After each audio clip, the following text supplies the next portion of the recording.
હાજી નમસ્કાર. જી ગબ્બર ઠાકોર બોલું. રાયકણજી બોલ્યા? હોય. પોસ્ટ એક જોઈ તમારી બહુ સારી છે. તો જીયા ગોમ કીધું કાલે 8 તારીખ કે 4 તારીખ છે કોરડા કોરડા. બહુ સરસ, ઈ મને ગમ્યું છે, બહુ સારું છે. તો એમાં જો ને તો નિર્ણય કમ્પ્લીટ હરખો રાખજો. જો મને પૂછ્યા વગર જેવું ડિસિઝન લઈને એમને કરી દીધું ને બહાર, તો એવી રીતના પરફેક્ટ ડિસિઝન રાખજો. એક હંગાત પણ એમાં તો ભાઈ વાત એવી છે, મારી વાત તમે પહેલા વપડો, પછી તમે કહો, હું તમારી વાત બધી વપડવાનો. મને જે પૂછ્યા વગર ડાયરેક્ટ ડિસિઝન લઈ લીધું ને, તો ગોમ જે આયોજન કરી ભેળા કરીને એમને 12 મહિના માટે સમાજ બાદ કરી દેજો. એટલે બધા માટે નિયમ હરખો રહે. તમે સમજ્યા વાત ને? મને કોઈ વાંધો નથી સમાજ બાદ તમે કર્યો, કોઈ પ્રોબ્લેમ નથી. પણ બંધારણનું એક સારું પાલન થાય, બહુ આગળ થાય. પત્રિકા ને તમે વાંચી, અને જે આપણે બંધારણ છે ને પત્રિકા, તમે કદાચ હું જ નહીં ભણેલો હોય, પણ તમે પત્રિકા આખી વાંચીને વાપરજો, એના અંદર શું ઉલ્લંઘન કરેલું છે. કદાચ મારી ભૂલથી તમે મારા અંગત દંડ કર્યો, આપણે સ્વીકારવા તૈયાર છીએ સમાજ બાદ. એક વ્યવહારિક દ્રષ્ટિએ વાત છે, બરાબર?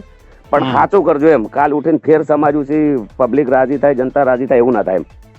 જો તમે બોલો જે કેવું કહો.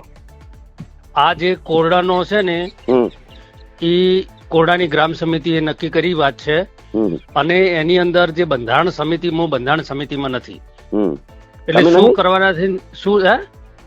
તમે નહીં હોય તો હતા આપણા અંદર, તો તમે હંગાત રહ્યા છો. એમ નહીં, હું સમાજની સાથે વાત તો આપણો સજેજીને તમે લઈ ગયા છો, તમારા હાથે તમે માઇક આપ્યું છે એમને. ઈ તો બંધારણ સમિતિમાં એ લોકો શું કીધું, ભાઈ ગામના એક વ્યક્તિને તમે બોલાવો. અમારા ગામના એક વ્યક્તિને, એટલે કે ગામના કોઈ આગેવાનને આ વિશે તમે બોલાવો, એટલે સદેવજી ઉભા થાય. બોલે એટલે એ રીતે પછી કે ભાઈ સદેવજી છે કે આ ઉભા લ્યો, હડો ભાઈ તમે આ શું કે ઓભળો.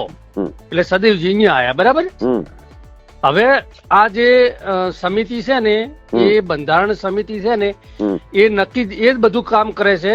આના વિશે બધાની ચર્ચા વિચારણા કરી, અને એ જે કરે છે એને અમારે ફોલો કરવાનો, એને અમારે ફોલો કરવાનો. પછી એનાથી અમારે વિશેષ અમારી કોઈ જવાબદારી નહીં. હું બોલું હવે?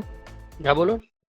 ફોલો કરો, પણ પરફેક્ટ કરજો એમ. જે મને પૂછ્યા વગર ડાયરેક્ટ નિર્ણય લઈ લીધું છે, તો ગામને જે મીટિંગ કરો ને એનું આયોજન એવું કરજો કે જે હોમે ગુનેગાર છે એને કોઈ પૂછવામાં ના આવે, સીધા સમાજ બહાર કરી દેજો એમ. એમને વગાડ્યું, મેં ડીજે વગાડ્યું છે, અને એમને બી વગાડ્યું છે, મેં બી લાઈવ કર્યું છે, તો એમને બી લાઈવ કર્યું થશે જ. એટલા માટે મીટિંગ થતી છે ને. એટલે મને ગમ્યું છે આ રહ્યું. મેં તમને ફોન ચમ કર્યો?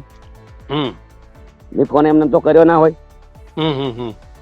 મેં તમને કીધું કે મને ગમ્યું છે, મારા હંગા જે થયું રેડી થયું છે, ખોટું નથી થયું. તમે રાઈટ છો, બધા બહુ સારું કર્યું છે. અને કદાચ કોઈ બીજે વગાડ્યું તો મામૂલી ભૂલ છે, એના માટે આટલી મોટી સજાઓ ના હોય. કોઈ બી વિચારો, ગમે તે લાખો કાર્ય હારા કરેલા છે ઓલરેડી, એટલે થોડી તમારા અંદર વડીલ છો, તમારી ઉંમર કેટલી છે? આ તો ગોળના 2 3 4 વ્યક્તિઓની પર્સનલ દુશ્મની